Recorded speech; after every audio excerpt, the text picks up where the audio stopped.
नमस्कार प्रिय दर्शक बंधु आपण मानक स्वागत करुच्ची आपण मानकर प्रिय प्रोग्राम उड़िया अस्मिता। उड़िया अस्मितार साहित्य फर्दरे कविता फर्दरे आज आमे एक कविता स्थान देइछु जो कविता लिखिछंती उत्कलमणि पंडित गोपबंधु दास। जेतेबेले से कारागार रे थिले कारा कविता नामक एक पुस्तक लिखिथिले। से कारावास रे थिबा समय एक कविता से रचना करचंती। कवितार शीर्षक हेउची बंदीर विरह व्यथा। मधुर बसंत समय दिन हेलाणी शेष छाड़ी पूर्व एबे तपन जीवे पश्चिम देश विदायर तेणु लागिची आयोजन विस्तार नाना रंग चंद्र आतपे आच्छादित अंबर दले दले पक्षी गांती उच्चे करुण गान तरुगिरी छाया विस्तारी पादे करे प्रणाम तांको सिरे सूर्य दियंती हेम बरणी पाट अनुरक्त भृत्य मस्तके यथा बांधे सम्राट अस्ताचल उच्च आसने बसी हसंती रवि प्राची अनुरागे रंजित चारु बदन छवि प्राची अभिमुखे लंबाई स्निग्ध कनक कर कोमल आश्वासे देखांती निज स्नेह आदर समीरण मृदु मर्मरे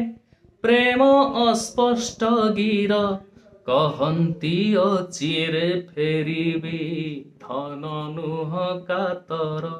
अनुराग रंग प्रकाशे क्षणे प्राची कपळे ता मध्यरु किंतु विरह दुख कालीमा दोळे अनुराग रंग प्रकाशे क्षणे प्राची कपोळे ता मध्यरे किंतु विरह दुख कालीमा दोळे रविलास्य हासे प्रकटे गुरु विषाद रेखा अनुभवी नेत्रे केवल सीना जाए से देखा आहा प्रियजन विरह कि दारुण कष्ट आहा प्रियजन विरह कि दारुण कषण प्रीति पासे बंधा जगते सर्वे बड़ चेतन ए विरह दृश्य दियई बंदी पराणे व्यथा पलके पलके पड़ई मने केते की कथा संभाल टिकिए सिपाही चाबी नदी द्वारे प्रणय प्रभाव देखिबी क्षणे रही बाहारे प्रणय पीयूषे मिशिची किंबा विरह विष प्रणय पीयूषे मिशिची किंबा विरह विष विश्ववासी प्रति विचित्र एकी विधि आशीष सुंदर सरोज चरणे किंबा जड़ित अहि विपरीत स्थिति रहस्य किए पारिव कही प्रियजन प्रिय स्थान मु छाड़ी बंदी एठारे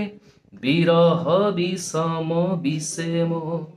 मन पराण घारे विश्व प्रकृति रे देखिले समहृद वेदना तापित अंतरे आसीव अवाक्षणे सांत्वना रह आउ दंडे सिपाही किंबा कर कटाल कक्षे अवरुद्ध समय परागु धूली काल देख रत रत हुई रवि एबे गगने ଆଉ ଟିକିଏ ମୁଁ ବୁଲିବି ଏଥିକାର ପ୍ରାଙ୍ଗଣେ, ଯମଦୂତ ହୃଦେ କରୁଣା କାହିଁ ବସିବ ତିଳେ, ଅଧିକ ନ କହି ମର୍ଯ୍ୟାଦା ଜଗି ପଶିବି ବିଳେ। ଇଏ ଥିଲା ସାନ୍ଧ୍ୟ ଭ୍ରମଣ। କାରାଗାର ଭିତରେ ବନ୍ଦୀ ଥିଲେ ଉତ୍କଳମଣି ପଣ୍ଡିତ ଗୋପବନ୍ଧୁ ଦାସ। ସେହି ସମୟରେ